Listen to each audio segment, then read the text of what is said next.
la poésie de la croix.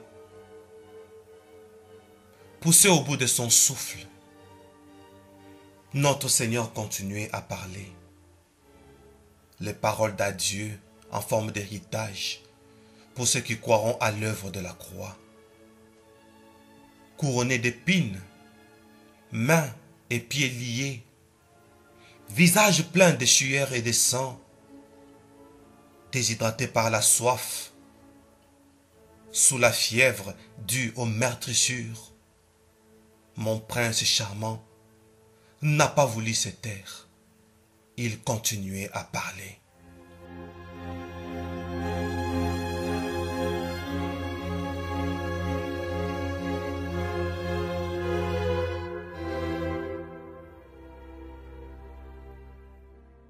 Luc, chapitre 23, verset 34. Jésus dit, « Père, pardonne-leur, car ils ne savent pas ce qu'ils font. » Ils se partagèrent ses vêtements en tirant au sort.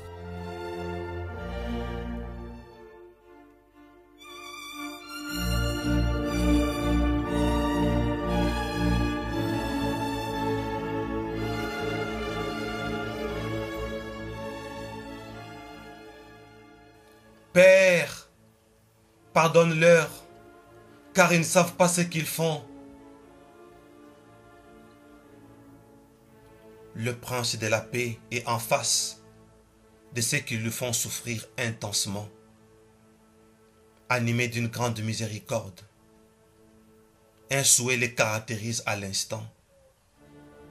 Il pense à l'œuvre de la rédemption pour laquelle il veut donner à ceux qui lui ont fait même du mal et qui ne lui ont même pas présenté des excuses. Il demande pardon pour ceux qui l'ont juste à peine crucifié.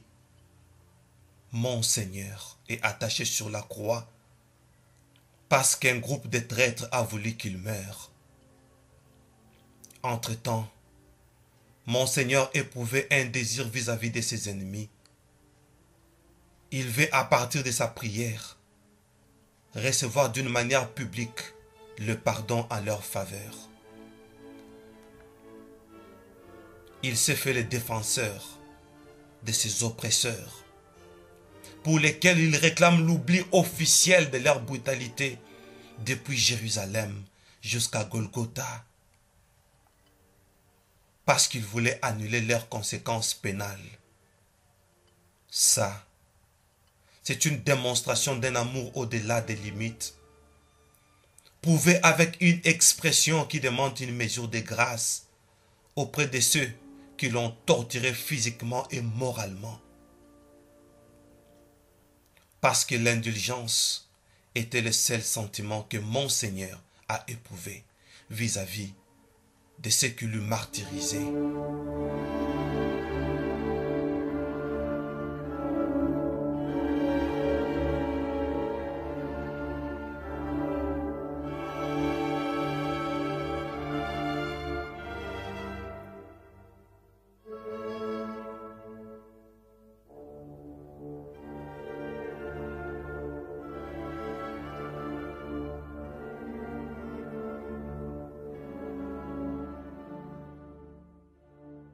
Luc, chapitre 23, verset 43. Jésus lui répondit, « Je te le dis en vérité, aujourd'hui, tu seras avec moi dans le paradis. »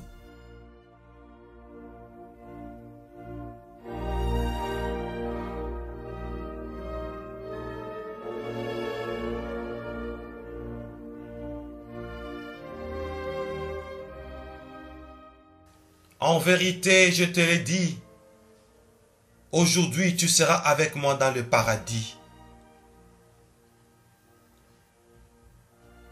Un brigand crucifié qui reçoit une promesse. Un expulsé de Jérusalem qui entre dans le paradis. Un rejeté des hommes, mais recueilli par Dieu. C'est du jamais vu, jamais entendu. Cet amour de donner une opportunité à un malfaiteur récemment chassé de sa contrée. Ses semblables n'ont plus voulu voir les traces de son passage. rejeté par la société, condamné à cause de sa malhonnêteté, le Seigneur, lui, fait un serment de faire entrer au paradis un injuste qui vivra désormais dans un nouveau lieu où se reposent les âmes justes. Ça, celle est capable de traiter ainsi. C'est toi, Dieu. C'est Jésus. Il démontre combien il est capable de faire grâce aux abandonnés. Une leçon pour nous tous. Le Seigneur nous apprend comment traiter son prochain.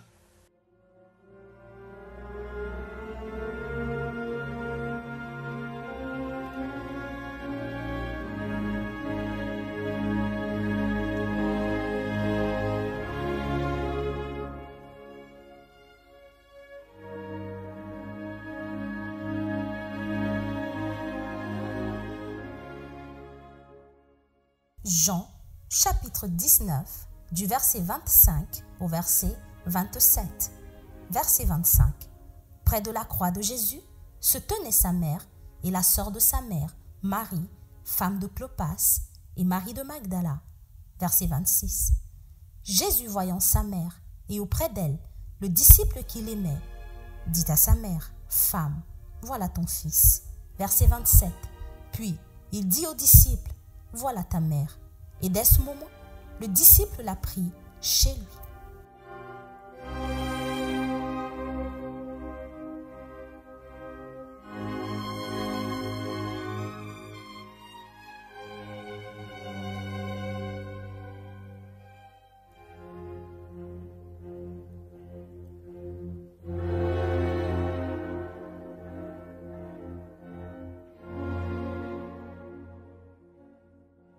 Femme, voici ton fils. Fils, voici ta mère. Pendant que Marie s'inquiétait de son fils, le fils par contre s'inquiétait de sa mère. En pleine agonie, mains et pieds percés de clous, douleur atroce due aux meurtrissures. Malgré ses blessures et fractures, notre Seigneur pense à la prise en charge de sa mère pour démontrer combien ses intentions et attentions n'étaient pas tournées vers ces moments forts d'épreuve, plutôt vers ses proches. Il ne s'inquiète même pas de sa situation douloureuse. Ses préoccupations sont tournées vers les intérêts des siens, pour nous faire voir qu'aucun moment ou aucune circonstance ne peut détourner ses attentions vers ceux qu'il aime. Mon Dieu, il veille sur ceux qui lui appartiennent. Il joue son rôle d'assurer leur prise en charge, quels que soient les temps ou les circonstances. Oh mon Dieu.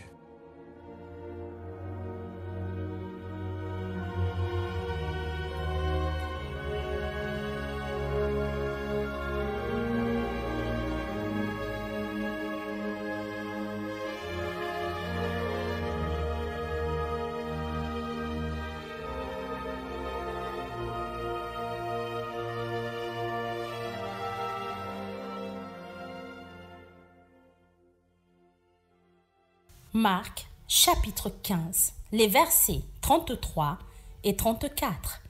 Verset 33. La 6e heure étant venue, il y eut des ténèbres sur toute la terre jusqu'à la 9e heure. Verset 34. Et à la 9e heure, Jésus s'écria d'une voix forte, « Éloi, Éloi, lama sabachthani » ce qui signifie « Mon Dieu, pourquoi m'as-tu abandonné ?»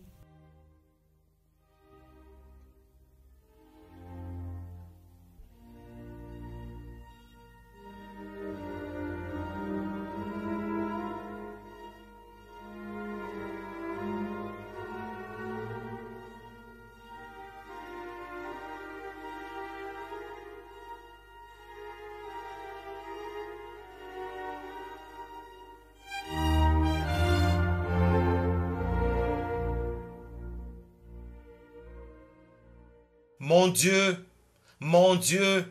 pourquoi m'as-tu abandonné? Mon Seigneur s'est senti abandonné par sa société et par son Père, pour avoir privilégié les non-ayant droit, pour avoir ouvert les portes du paradis aux condamnés. Pourtant, c'était ça le ministère qu'il avait choisi. Le voici à cause de cela, seul entre le ciel et la terre, sur les lieux du crâne, attaché sur un bois de supplice.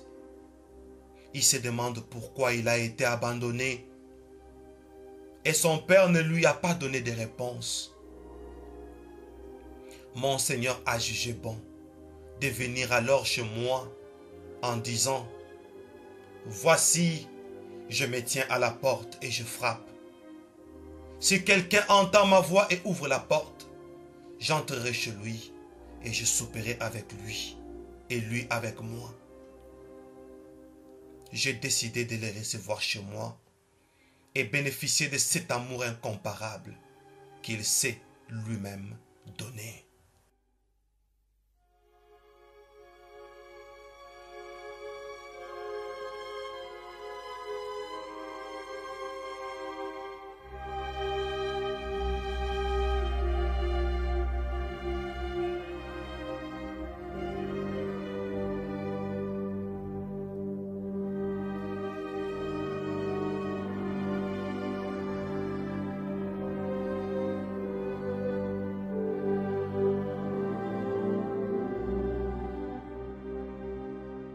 Jean, chapitre 19, les versets 28 et 29. Verset 28. Après cela, Jésus, qui savait que tout était déjà consommé, dit, afin que l'écriture fût accomplie: j'ai soif. Verset 29. Il y avait là un vase plein de vinaigre. Les soldats en remplirent une éponge, et l'ayant fixé à une branche d'hysope, ils l'approchèrent de sa bouche.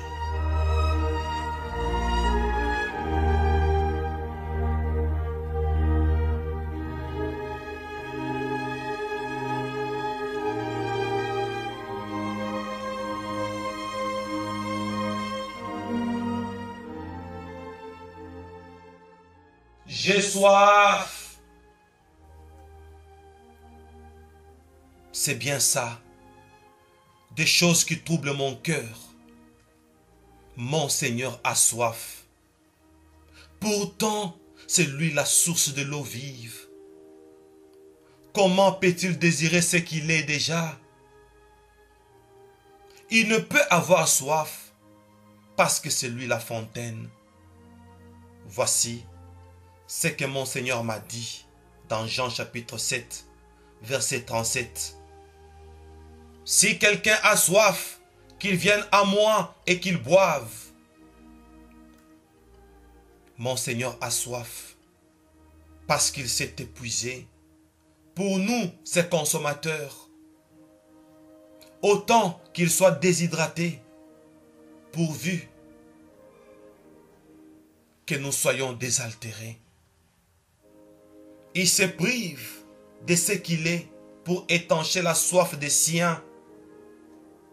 Il a jugé bon que cela soit ainsi et que cela demeure ainsi. C'est un symbole de sacrifice d'après lui, afin que notre existence soit marquée par les combles de la vie.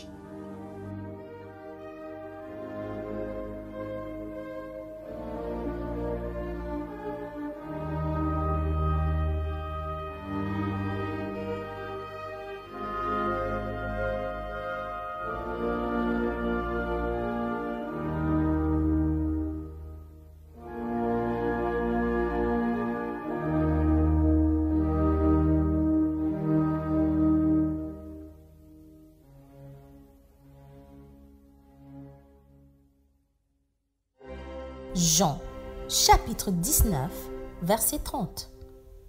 Quand Jésus eut pris le vinaigre, il dit: tout est accompli. Et baissant la tête, il rendit l'esprit.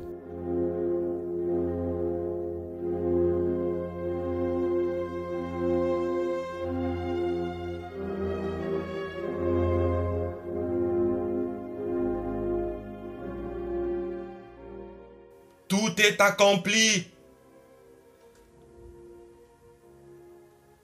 Regardant tous ces mystères précédents, le Seigneur trouve que sa mission est accomplie. Donc, c'est fait. Les raisons pour lesquelles il avait pris chair sont accomplies. La croix étant le dernier instrument qu'il attendait pour finir son devoir. Il se voit et se sent dans une idéale mission parfaitement authentifiée par sa souffrance, qui est l'expression et la vraie définition de son amour pour se racheter. Il s'exclama lui-même, tout est accompli.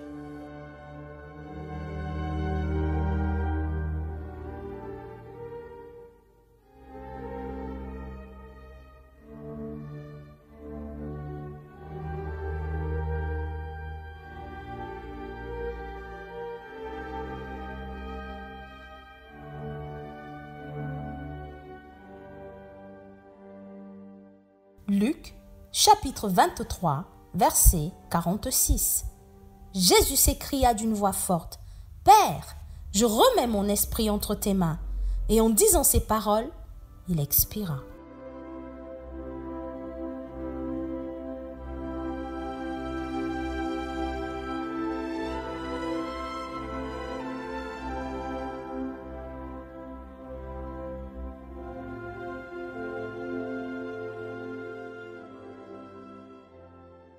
Père, entre tes mains, j'ai remis mon esprit.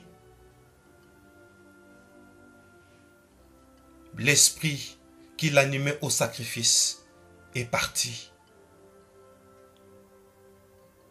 Les raisons pour lesquelles un souffle lui a été donné, les raisons pour lesquelles un souffle lui a été conféré en devenant homme, se dévoile maintenant. Nous comprenons maintenant la prophétie de Jean-Baptiste qui disait « Voici l'agneau de Dieu qui ôte le péché du monde. » C'est pourquoi il devait sauver le pécheur jusqu'en étant à la croix, en pleine douleur de ses flagellations. Il s'applique à faire entrer le voleur dans le paradis. Parce que c'était ça son devoir. Il ne devait pas parler. Il ne devait pas condamner en tant qu'agneau. Il devait se laisser expier pour sauver. Voilà pourquoi la déchirure du temple eut lieu. Parce que les brigands étaient entrés dans le paradis. Et voici, le temple s'est déchiré vers la troisième pièce, un mystère dont nous parlerons très bientôt. Merci Seigneur Jésus. Alléluia.